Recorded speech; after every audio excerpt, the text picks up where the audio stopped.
In this video, I'll show you how to reprint a receipt and how to do refunds. How to reprint the receipts and how to do refunds. Now, to reprint a receipt, all you need to do is go to transactions, use the main menu, and then sales receipt. Sales receipt. So click on sales receipt, receipt reprint, sales receipt reprint. And then when you come here, the last sales is always at the top. So you select the last sales and then you click on reprint receipt. Reprint receipt. That's simple. So this is the receipt. So you can go to the corner here and click on print, then print your receipt. It's that simple.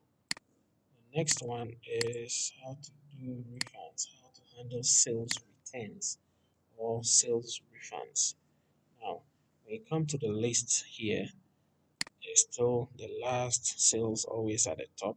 You click on it to select. So you click to select, and then it picks the details for you.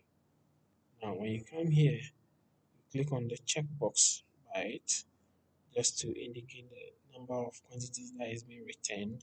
So I click on it, and then I have the chance to put in the 5 items that are being returned, and then I press the enter key. So it tells me 5 has been returned, and then I need to provide a reason why I'm returning this for training purposes.